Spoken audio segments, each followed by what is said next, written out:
in support of the current guest speaker guideline. We have also the audience people that are supporting this, and could please stand. Thank you. My name is Shakira Johnson. I'm here as a mother. My daughter is a freshman at Blake High School in the Magnet Creative Writing Department. I'm here to support the current guest speaker guideline, as this type of creative program offers diversity, which attracted us to enter public school for the first time in her academic career through Hillsborough County.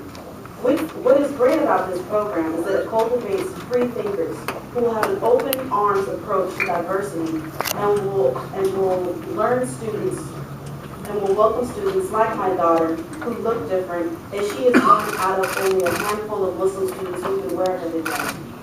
Eliminating guest speakers would limit children's life experiences, and revising this guideline after a Muslim guest speaker targets anyone else who's speaking at Steinbrenner communicates to my Muslim daughter that she and people like her are not welcome, and that this 4.0 track student, debate student, poet, novelist has nothing to offer. Would you censor her or tell her not to talk in class or tell her not to come to your public school because she's Muslim? This student and faculty have learned as much from her as she has learned from them this year. We're in a global society in which we can no longer afford to stay in isolation and perpetuate hatred, ignorance, and intolerance because we don't look the same and have different perspectives. Our children must be prepared for all the world has to offer, and the current guest speaker program allows them to be educated and informed, enriching their academic experience. Thank you. Charles McKenzie.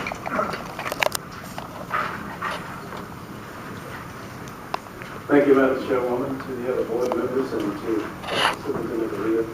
I'm going to be very brief. I'm a preacher, so keep that in mind, but I am going to expedite this.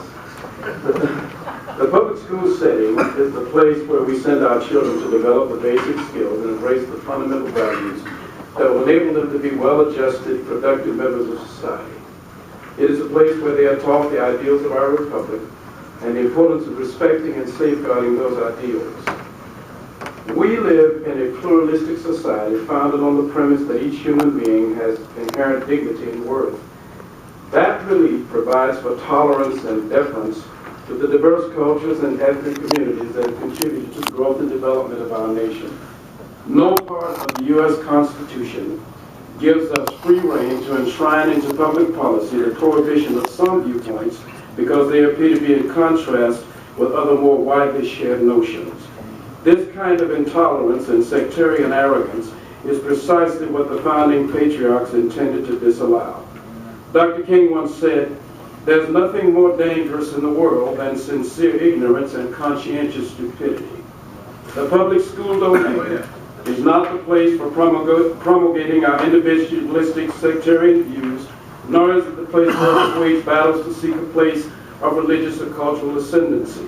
I am convinced that our educators are well equipped to facilitate our children in making distinctions between what is meritorious and what is disingenuous. I urge you to keep the present policies in place because I believe that they are more than fitting and sufficient to take care of the needs of this district.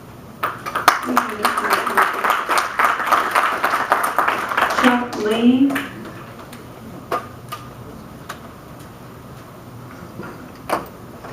Hi, I'm Bishop Chuck Lee of the Apostolic Catholic Church, and I'm president of the Florida Council of Churches and the senior board member of the National Council of Churches. I want to thank the board for its courage and farsightedness in allowing speakers into the schools that accurately reflect the diversity of our community right here. I think it's important that people with new ideas and beliefs be presented to children, to students in an environment where they have their teachers and other trusted staff available to help them weigh and evaluate the information that they get.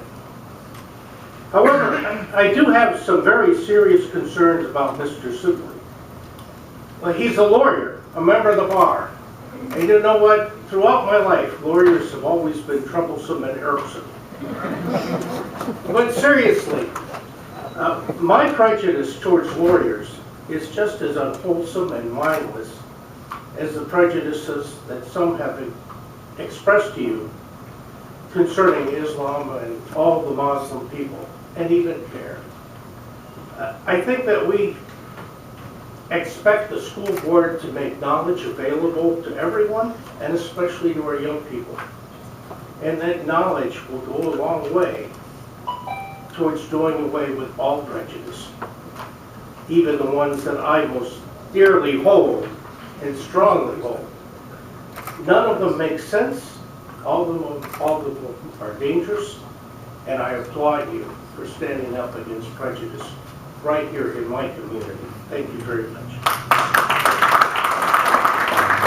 Thank you, Bishop Lee. Jarvis El Amin, and our next speakers will be John Desmond, Kathy Brown, Layla Abdelaziz, Larry Goldbaum, and Lois Price.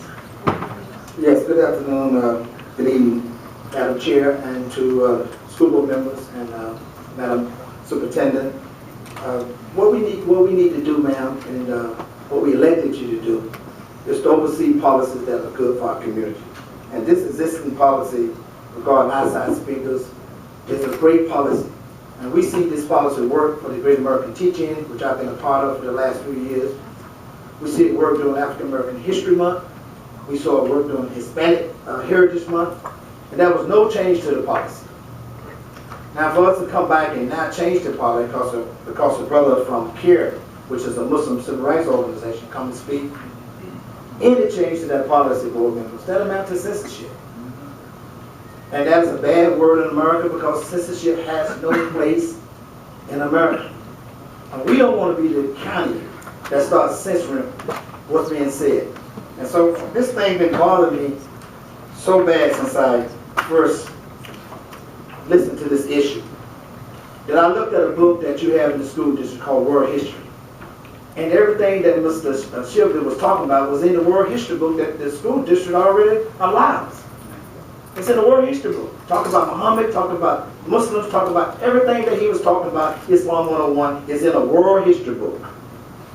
So we don't want to have a democracy. We don't want to be hypocritical to say now somebody come talk about this and now we're going to start censoring what's being said. So I suggest to you to take some positive action by voting yes to keep the policy the same, the existing policy working. Let's keep it working and keep our country free and diverse, and we know that we grow with diversity.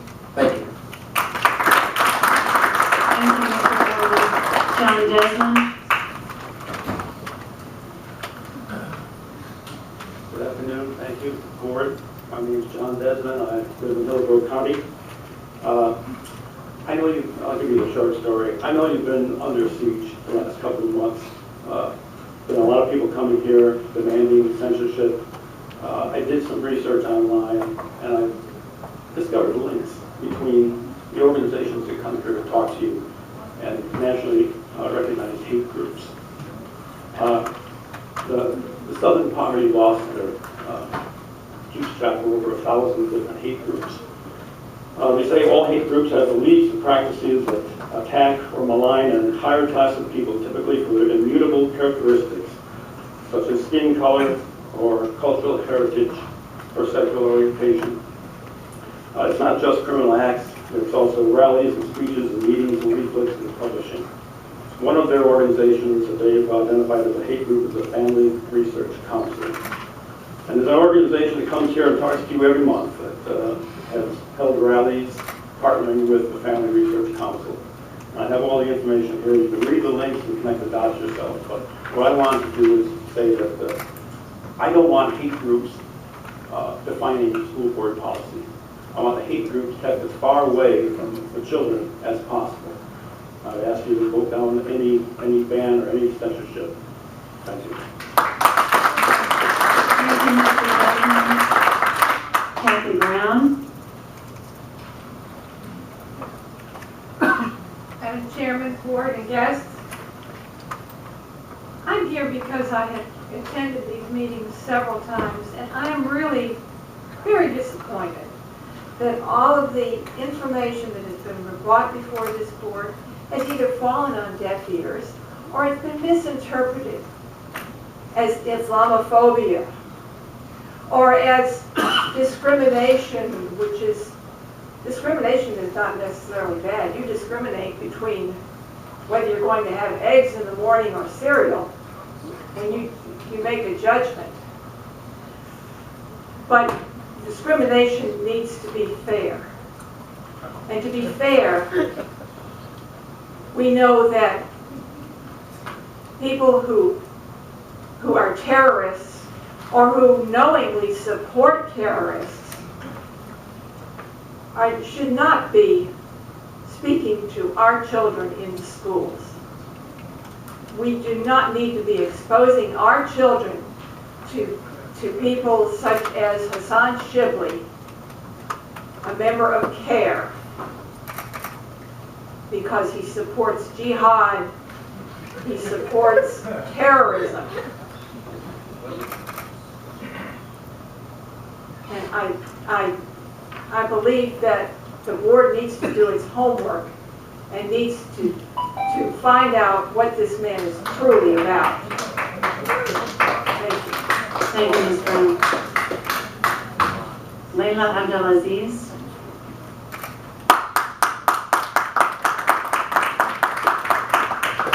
I'm asking you to try and let us keep it orderly, please. Yes, please. I won't make this long. I know we've all been here far too long, and it's very difficult to follow Shakira and Jarvis and Bishop Lee. But Madam Chair, school board members, and Madam Superintendent who walked away, I'm here to just simply ask you guys to vote to keep the policy regarding outside speakers and advocacy groups in Hillsborough County Public Schools as is. A vote to change the current policy would amount to censorship within the Hillsborough County School District and reinforce the culture of bigotry and closed-mindedness that we have unfortunately witnessed these last few months in school board meetings. Our students are in school to learn.